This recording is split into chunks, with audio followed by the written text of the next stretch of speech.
nianze kwa kusema kwamba sio rahisi kukanyaka katika viatu ya mwenye boma, na amewafundisha tangia jana. Mmekuwa mmefanya ile bondi kama kwa hivyo mtaniwia tu radhi, tutasema mambo pengine mengine yakiwa yamerudiwa, lakini naamini kwamba mtabarikiwa. Kama vile askofu alivyosema, mimi niliokoka nikiwa shule high school, baadaye tukaenda A level, nikawa chairman wa Christian Union, kaenda chuo kikuu nikawa chairman wa Christian Union Egerton University, nikatoka nikawa mwanzilishi wa Lead Ministries International. Maana asiwe sana wale mnatoka huku, nimekuwa board of trustees wa Western Outreach WESO na kwingineko. Kwa hivyo nimefanya kazi na vijana wote wa high school na wa shule na wale wa vyuo. Nilipokuwa katika chuo kikuu, nilikuwa mara ya kwanza kufanya diploma. Nilikuwa chuo mara mbili, nikafanya diploma miaka mitatu. Nilikuwa treasurer wa CU. Niliporudi chuo hicho tena kufanya degree, nikawa chairman wa CU. Kwa hivyo naelewa matatizo kidogo kidogo ambayo vijana wanapitia. Sababu mimi niliokoka miaka zile, Mungu akanisaidia, nikasoma high school, nikasoma A level, nikasoma chuo hiyo diploma, nikasoma degree, na nikaajiriwa na serikali extension, agriculture extension. Niliporudi nikakuwa agriculture economist, na nikafanya harusi miaka kadhaa iliyopita, kabla wengi wenu hamjazaliwa. Nafikiri karibu wengi wote nyinyi mjazaliwa, na Bwana amenisaidia. Bwana asiwe sana. Ni vizuri sana kuwa na historia ya mtu, maana itakusaidia katika maisha yako ya ujana. Mara nyingi tunaishi katika social media. Anybody publishing information on social media, ndio nakubali tu, kwa sababu hujui historia. Ni vema mno kujua yule ambaye unashughulika naye ni nani na kufundisha, na itakuwa ya muhimu sana hivyo. Kwa hivyo Mungu alinisaidia, tukafanya harusi miaka mingi iliyopita, na Bwana ametulinda katika hiyo ndoa. Mama alistaafu hivi karibuni kufanya kazi, kwa sababu alikuwa anafanya kazi za serikali. Mimi nafanya kazi ya huduma, na Bwana amekuwa mwema. Tumefanya seminars nyingi sana. Huduma yangu, nafikiri askofu pengine hakuwaelezea, huduma yangu inaitwa Lead Ministries International. Nahusika na mambo matatu. Jambo la kwanza ni swala la uongozi, leadership. Hapo ndipo alikuta tukifundisha mambo ya vision. Maana pasipokuwa na maono watu waangamia. Na ni vema to be a leader. And leadership mnajua ni nini? It's about influence. Naongea swala la ndoa na maisha ya ndoa, maisha ya kuoa na kuoleka. Na katika maisha haya swala kubwa ni ushawishi. Mume amshawishi mke, mke naye afanye nini? Mke naye afanye nini? Awishi influence. Divorce is a failure on the couples to positively influence each other. Na mnaniangalia tu. I'm explaining those years, miaka itakapokuja umeoa umeingia ndani. What is divorce according to my definition? Ama kwa sababu ninyi mko shule na university mnaanza. Divorce is, I'm saying according to me, for 40 years in this institution of marriage, divorce is a failure of the couples to influence each other positively. Na ni ya muhimu. Kwa hivyo Mungu ametusaidia, na tunafanya huduma yetu ya kwanza ni uongozi, huduma yetu ya pili ni mambo ya marriage and family.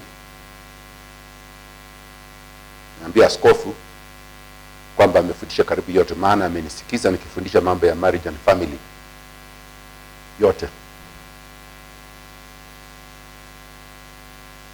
Kabla hajaandika hiki kitabu chake, tukaa chini tukaongea And so he has captured much of what I would say in that book. Bwana asifiwe sana. Kwa hivyo yangu, yeye ameongea what we call, ile tunasema, the doctrine, the faith, the theory part of marriage. What ought to be. And I want us to discuss what is. Are we together? What is? What is the pragmatic part of it? So my approach will be the pragmatic part of it. How things are today. In economics we are told there is the formal policy, official policy, and there is the working policy. Na kampuni zingine zina payroll mbili. Payroll ile wanaonyesha serikali wanalipa hivi, na kuna practical payroll wao wanalipa watu. Sasa mimi niangalie, the Bible here gives us the doctrine, gives us the teaching, gives us what ought to be is what we have been covering in the last periods. So let's spend this part of the morning discussing the practicals and the pragmatics of what should be done now, or what you need to do as a young person to successfully enter into the institution of marriage and live happily as a married person, as a married young girl, as a married person. I've been in marriage for almost 40 years, and that institution is dependent on the two people, is dependent on their philosophies and outlook, is dependent on their training, is dependent on their approach, and it's dependent on many other factors that we'll be discussing about as we do pragmatic issues. Are we together? Practical issues, and I want us to discuss issues, very practical issues that will lead you into marriage. Are we together? Nafikiri tukisema hivi ni muhimu, na nilikuwa naambia askofu siki tuanze na maswali kabla sijafundisha practical issues. Are there any strong issues maybe ambayo unaona tunahitaji? Yangu ni practical, so we are going to discuss. I'm going to be giving practical ways of getting into marriage. So let's start with the challenges and the problems that you may be facing. Any question that you may quickly, ambayo naona ni vizuri tuishughulikie. Tutoke mahali pale pa theory tuingie kwa mambo very, very practicals right now. Bwana asifiwe sana. Na just to give us, so that you see, you begin telling me the challenges and the problems that you are facing and so forth and so on. So tukianza practicalities hizi, we tushughulikie mambo ambayo hindrances. For example, askofu anasema mwenyeji amesema kwamba yeye anapenda watu waoe na waoleke mapema. Na mbona watu wanaoa na kuoleka miaka mingi baadaye? Now those are the pragmatic practicals we discuss. Are we together? Because the ideal is marry early. By the way, he said you marry by what age? Below 25. That is what we are talking about, the ideal. But what are the practicals today? So what are the challenges? What is making you not marry at 20 and 25? What is keeping you there? How do we handle them? How do you go around? So when you leave this seminar, you are more practical than the theory you have had. 25, so what? And you already, some of you maybe past that age, you are wondering, mbona nasema anaelewa matatizo yetu kweli huyu jamaa? Haelewi matatizo. So we must address issues that are affecting us. Let me start there. Number one, the home and the family. I'm just making comments. Then we for the challenges. Then I give you my steps into successful getting into marriage. But let me, by way of introduction, number one, the home and the family.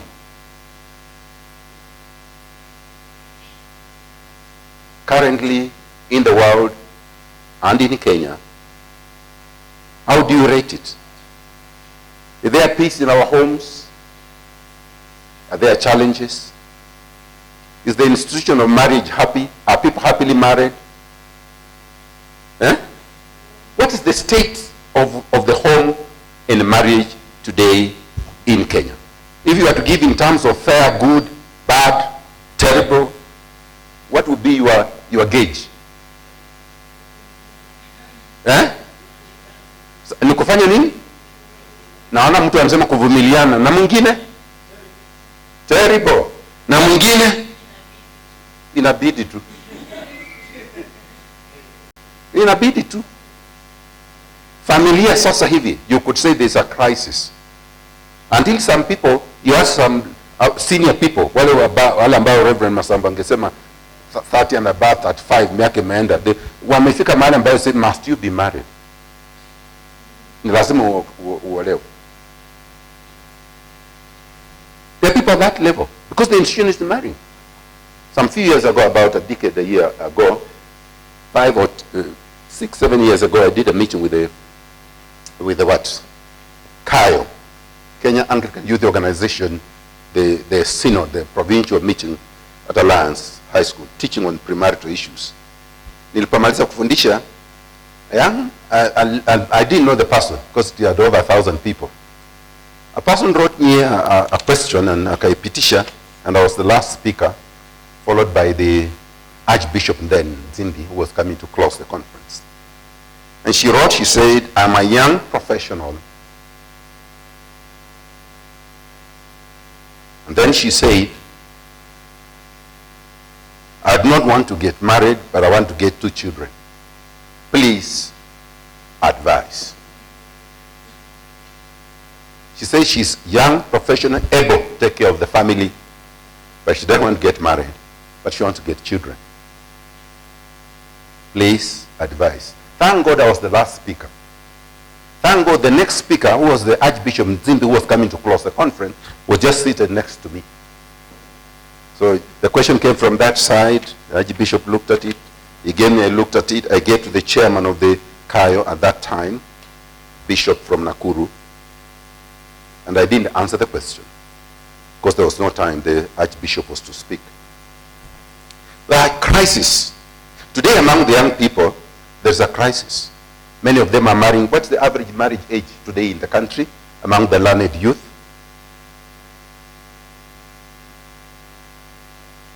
Umri ambao watu sasa wanaoana, wale watu wameenda kwa shule wamesomao kama wewe na mimi, wanaoana wakiwa miaka ngapi? Wanaume, tuanze na men. They are marrying at what age? Around 30, inaenda mpaka 40, kuanzia 34 mpaka inaenda. Na wasichana nao, wakina dada nao wanaoa kati ya 28. Crisis iko ama hapana iko? The divorce rate in this country is on an alarming rate, increasing. Gender violence, domestic violence, homicide is in the increasing side. That tells you that the institution of marriage is under siege. Also, you can understand kwamba the young people are delaying marriage. That tells you there's a problem. That delaying marriage in the past, people in generally among the less educated in the country, they are marrying at 15, 12, 13. In fact, as a country today, we have a major challenge because we have 2 types of youth in this country. The elite youth who are going to school, pursuing careers and academics, colleges and universities and high institutions of learning. Their marriages they are delaying. The people who drop out at primary level are marrying very early, 12, 13, 14. That's why we have had a program dealing with teenage mothers. The number of teenage mothers is increasing in the country. And it has been responsibility of the government, Ministry of Health and the rest, to help them walk through, because they have married early. They have challenges. They are still children, and yet they are married. 12 years, 13 years. The youngest mother in Kenya is how old, by the way? Let me hear you. Say louder. It's about 9 years. Most people, the young people, people down there, they are marrying at 12, 13, 14, 15. Ni wewe tu kwa sababu ya masomo. Watu wakiangalia mna hiyo ndio challenge uko nayo. Kwa vile unatembea ni msichana umefikia 25 na wale walikuwa 12 years amezaa mtoto karibu anatoshana na wewe. Sasa ukimsalimia hiyo msichana ukimkuta unamsalimia namna gani, mwambie mai mlembe na ni younger than you because yeye ni mama na wewe ni msichana. Iko challenge ama hapana? Iko challenge. Iko challenge. Alienda tu amezaa watoto wawili, watatu, wanne, watano ameenda. Na wewe bado unasukumana na masomo. Bado unaenda unapata discontinuous at the university. Na leo ya matatizo tuko naye. Sasa hata hawako hapo wanashangaa wewe unafanya nini? Alafu wa mama kwa vile jinaita wewe unasema wewe. Kwani uonangi watu huku nje? Ni kweli ama si kweli? Nauliza ni kweli ama si kweli? Ni kweli. Na huko hapa tu tumeokoa mjazo Roho Mtakatifu. Bwana asiwe anapika makofi na wanaangalia huyu. Hii makofi itamletea msichana kweli. Hii makofi ya Yesu Kristo. Bwana asiwe kila wakati. Bwana asiwe, haleluya. Na asemi kitu. Na ndugu yake na dada yake hapo na watoto wawili. Na huyu jamaa baada anakuja kwa nyumba, baba yake na mama yake wampigie chakula. Embarrassing or not embarrassing? Tuko hapo ama hatuko hapo? Crisis iko ama ni nini? What are our challenges? Sasa the group I'm talking to here, I'm assuming is mixed, but predominantly hapa kwa sababu tuna stress mambo ya kwenda shule, education a priority. You fall in this special group that we are talking about. Na hiyo group iko na matatizo chungu nzima. Their world view on marriage iko tofauti sana na world view of the people who marry from age 10, 12, 13, 14, 15, 16, 17, 18. That group that marry have their philosophy totally different. Hii group yenu inafikiria kwamba kama una pesa kuna haja kuoa. Hii group yenu inafikiria kwamba unaona kama hana kitu utakula nini. Na wale wa 12, 13, 14, 15, do they think the way you think? No, we have two groups in this country, totally different.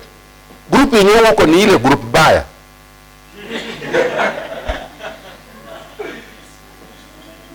Ndio matatizo yenu. Ile group yenyewe huko ni group gani? Ile group ya wajuaji hapo mbele na wa mipango mingi na mambo mingi. Lakini group ya 12, 13, 14, 15. Kwanza msichana anaona anajua nikioa kama vile askofu alivyosema there's benefit nikioa kama inaongezeka. Yeye ana hustle na mimi na hustle, sisi wote pesa inakuwa nyingi, tunaoa. Naanza kuzaa watoto tunaendelea mbele. Kile group ya watu hapa anafikiria bwana, wewe sio mwanaume hana kitu anakaa mnamba, hakuna mbele hakuna nyuma. Wewe si muoana alafu muanze kujengana muende mbele. Hii group ni ile na kuja kuangalia kwa nyumba yako na nini yako na nini yako na nini kazi gani anafanya, anaangalia mna kitu na anakuacha. Hii ndio group iko hapa. Lakini ile group nyingine nakwambia wacha tuanze maisha. Tuanze hata wanaanzianga tu kwa Simba. Wanaanzia kwa ile inaitwa nini? Ile kanyumba kama mwanamume anaanzia tu hapo. Kwa inaitwa lion basi, okay. Wanaanzia kwa lion. Naona maisha hawana complication. Hata ulizangi tutakula na ganda following day. Kama alikuja kwa kangumu inasaidia kukaa ngumu kwa hiyo ndoa, mambo yanaendelea.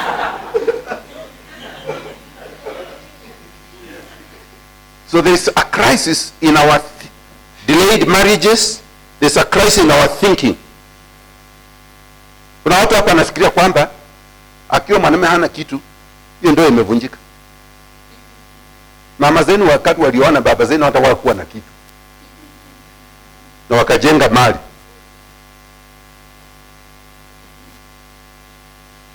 Wacha tuachie hapa. Wacha tuende, kuna maswali ambayo wacha tusikize chaka quickly raise issues which you think we need to discuss before I discuss the ones I have listed here. Kuna mambo ambayo unaona yako ya muhimu haijashughulikiwa. Tumekuwa mkisoma siku hizi mbili, siku tangu. Yes, wewe anzia hapo dada. Kani yenye imebaki tujasoma. Wewe tu hakuna mwingine.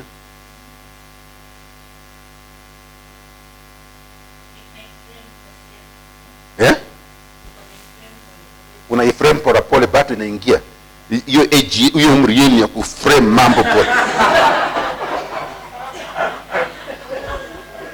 You are just saying what this group is. Kuframe mambo watu wa mipango. Wewe kwa watu una kitu. Utakula nini? Na kuja baada ya kufikiria vile anaenda kuoleka hapo anafikiria tutakula kama mwanamume mtakula nini, mtalala, mtakula mahewa. The other group just thinks unatosha. Anawacha ndoo hapo ya mama yake na unga na anaoleka na wanasukuma maisha. Siulizeni vile mama zenu walioleka baadhi yao. Na wamekuzaa wewe umeendelea mbele. Acha niachie hapo. Basi nimesema kuna changamoto katika ndoa. There's a lot of, currently as we speak, in the country and the world over, tensions are high. Governments all over the world have had pressure. Coupled with the COVID-19, there's a lot of homicide, a lot of divorce, gender violence, and that has caused concern. And it's important for you to know that. I will not continue more than that. The pragmatic part, ile ambayo tunataka kuongea juu yake, the purpose of premarital counseling, number one, ni kukusaidia wewe who is contemplating to get married have the proper view, which Reverend Masambu has done for you. Lengo kubwa ni kusaidia wewe ambaye unaenda kuona kuoleka. Number one, purpose of premarital counseling. Purpose of mikutano kama hii. I don't know what you are calling this one. But the purpose of mikutano kama hii, sikize vizuri, ni kukusaidia wewe. Help the couple or prospective couples. Help them in their marriage, planning, organizing, and building a strong foundation for marriage. Kuwasaidia waelewe vizuri ndoa ni nini, na askofu ameieleza vizuri. Jambo la pili, kama unakuja counseling sasa, ile one on one, really when you want to get married, jambo la pili ni kukusaidia wewe. The pastor or the marriage counselor should help you see that you are not meant for each other. In other words, the pastor can discourage marriage if there is immaturity or unfitness of the couple. Kama nyinyi mnakuja kwangu mnataka kuona kuoleka, na nikiangalia naona utoto na upumbavu, na nikiangalia naona ururo na uaba ndani yake, na naweza kusema msioane. Of course nikisema direct utakasirikia mimi. Kazi yangu ni as a counselor help you come to a point to see that you cannot marry, without necessarily saying, Jane, don't go and marry John. Are we together? Yangu ni kuwasaidia tu uone huyu jamani natembea naye vile tumeelezwa na huyu mshauri huyu hawezi atupelekani. There's one time a couple was wedding from Webuye. They had asked me to go and join that couple. Those two young men, they were wedding from Webuye, Pefa Church of my friend. They asked me to go and join that couple. Those young men. So I told them, kabla sijaunganisha wakuje kwangu kwa nyumba, just for a quick discussion at my house. And sure enough, they came some 3, 4, 5 days before the wedding. Wakakuja kwangu. We got into an office and we were discussing. And the lady asked me a question that made them not to go away, because I had to begin counseling them afresh. Wakalala. They were to come for 2 hours and go away. The lady asked me a very simple question. Bishop, wakati utatuunganisha, utatuambia we kiss each other. A very simple question. When you want to join us on an issue like this, unatuambia, are you going to ask us to kiss each other? Very simple question. And then I asked them, because it's not me who is wedding. Mimi ni referee tu. Mimi ni moderator tu. Mkisema mbusiane, hiyo ni yenu. Mkikataa, hiyo ni yenu. Lakini alikuwa anauliza mimi kama nitawauliza kama vile officiators wengine wanasema, sasa mmeunganishwa kama mume na mke, sasa onyesheni. You kiss each other in front of your mother-in-law, your father-in-law, your brothers, your sisters, your what? Ungekuwa ungesema nini? We kiss each other, we leave it there. We leave it there. Na mwingine?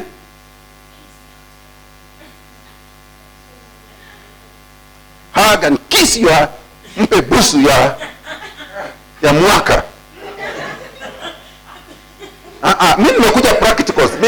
Mimi nataka kuongea mambo ya practicals hapa. Askofu amewafundisha the theory part, sasa tuko kwa practicals. Wewe ungesema nini?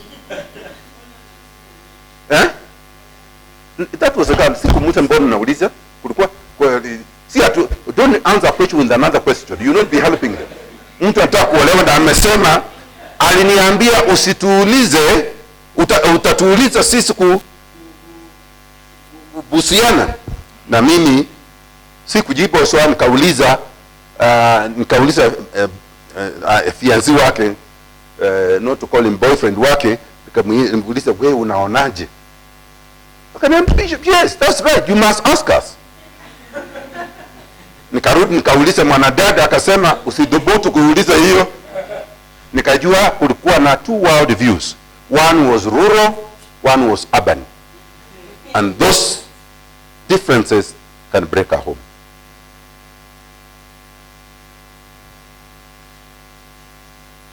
Those differences can break that home. One was rural, thinking about the aunts, the sisters, the what, kombele nitafanyaje bane, atidina chika mtu. And the other one had lost the rural, the culture, all lost. Sema tukisha peana bas na kuhag. Busu hata mara 20 kitaka. Si nimepewa ruhusa.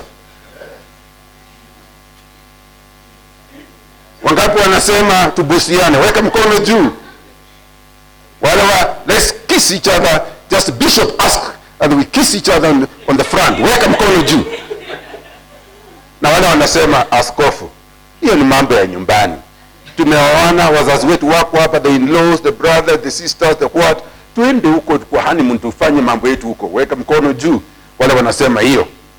Naona those groups of people are here. Those are challenges. And they are the little things that break homes. Are we together? So the purpose is to help you. If we feel you are too immature, you are too rural, and the other is too urban. Kuna watu wanagombana tu, tunasema tununue plot tujenge hapa. Sema hapana, tununue shamba nyumbani. Ni plot kwa town ama ni shamba nyumbani? Now you don't understand what I'm talking about, but you will get there. Ni plot nyumbani ama ni shamba nyumbani? Tuna retire to back town, ama sema tunataka na magani retire nakaa town kwa nini? Turudi nyumbani. According to that understanding, you are still so rural. Home is in the rural village. So even if you are in Nairobi 20 years, managing director of a company, the principal of an institution, home is in the rural. I've seen principals in my neighbor who have retired and have gone to the village. Being running around with cows and power saws and everything else. Because that's the home. Hii ingine hawaelewi. Hii ingine ilikuwa mahali pa kukaa pa kazi. That's why they can stay in Mombasa, but they are still going back. Kama ni Maragori kwa milima mawe, wanaenda kujenga nyumba kwa mawe. Na ameishi mahali iko shamba kubwa na sasa ni eka 10, lakini home is huko Maragori kwa village. Kwa milima na huko Bunyoni na kwingine. Anyway, let's leave it there. Crisis is there, so the marriage can help you. Please make sure when you get married, you see a marriage counselor 1-to-1 to help you do. Number 2, the issue is, in this counseling, I hope you have been given information. The counseling like this to provide information, physical, economic, psychological, religious, and marriage problems. You are supposed to be helped on problems. Usaidiwe katika shida. objective ya hii kitu ni kukupa wewe information itakayokusaidia katika masuala ya kiuchumi, masuala ya kisaikolojia, masuala ya relationships na masuala ya changamoto zilizomo katika chuo hiki cha ndoa.